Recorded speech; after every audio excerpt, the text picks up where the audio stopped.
চক্রান্তে হয়তো আমরা হেরেছি।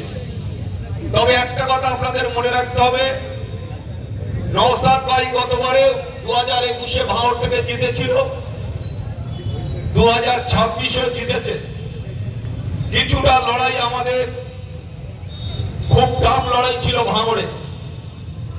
আপনারা দেখেছেন যে মুখ্যমন্ত্রী যিনি ভাঙড়ের মাটিতে এসে একজন কুখ্যাত ক্রিমিনাল,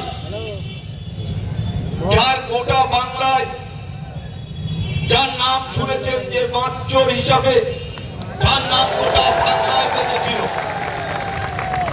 আপনারা জানেন যে গোটা বাংলায় বিখ্যাত বাঁচচোর হিসাবে নাম উঠে এসেছে শওকত মোল্লা। সেই শওকত মোল্লার বিধানসভায় আমি লড়েছি এবারে।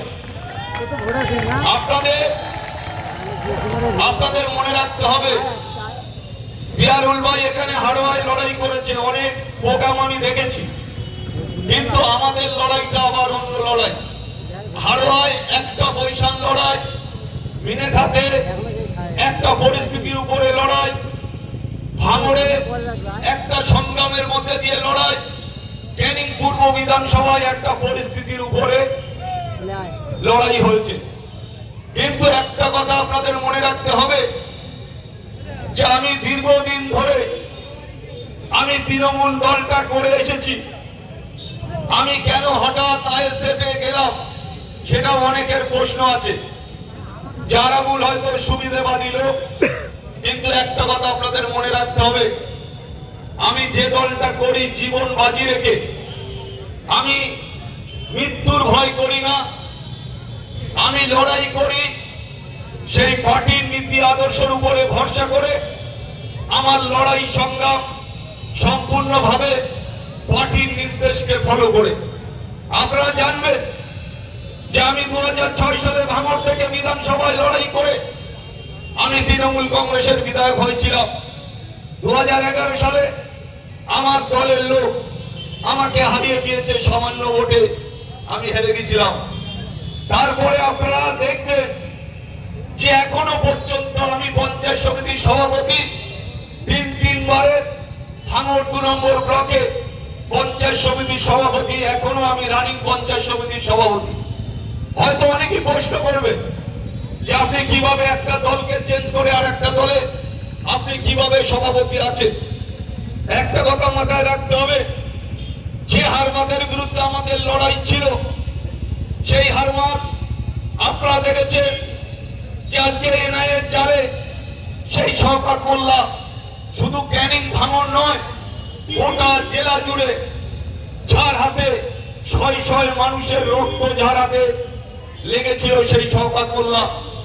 আপনারা দেখেছেন বিভিন্ন সময় বিভিন্ন ভাবে ক্যানিং এর বুকে একটার পর একটা জায়গায় হানা দিয়ে প্রচুর আর্মস উদ্ধার হয়েছে।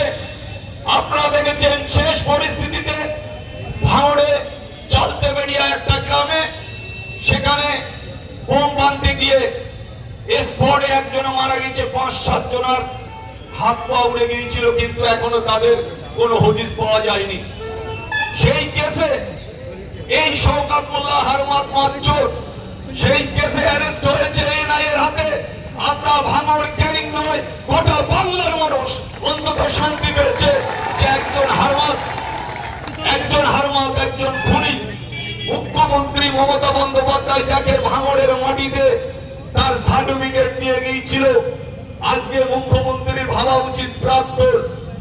আজকে কেন তিনি শওকত মোল্লা একটা সময় মমতা বন্দ্যোপাধ্যায়ের প্রাণ বাঁচাতে গিয়ে আরাবুল ইসলাম সেদিন গুলি খাচ্ছিল, আজকের সেই মমতা বন্দ্যোপাধ্যায়ের চোখে নেই। মমতা বন্দ্যোপাধ্যায়ের সাথে যারা দল করেছে, আজকে তৃণমূল কংগ্রেসে তারা জায়গা পায়নি।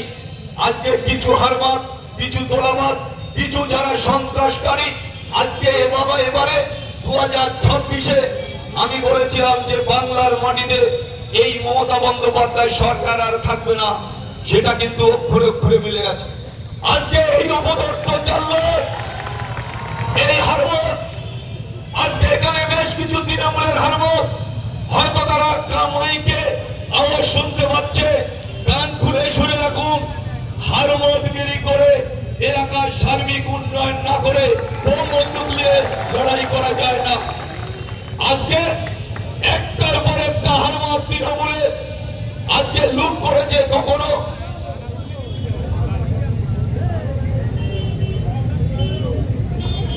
কখনো ভেড়ির টাকা, কখনো সরকারি টাকা, কখনো সার্বিক উন্নয়নের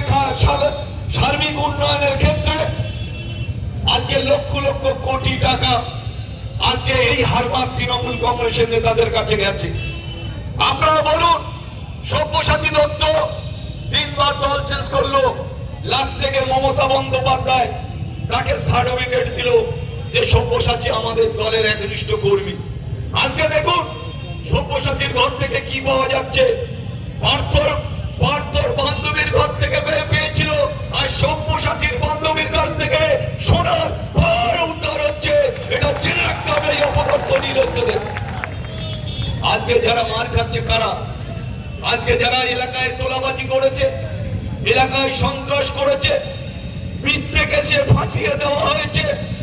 আজকে আইএসএফ এর ছেলেরা, আপনারা জানেন ভাঙড়ে যেভাবে আইএসএফ এর ছেলেদের একটার পর একটা কেস দেওয়া হয়েছে। আজকে ক্যানিং পূর্বে হয়তো আমি হেরে গেছি, কিন্তু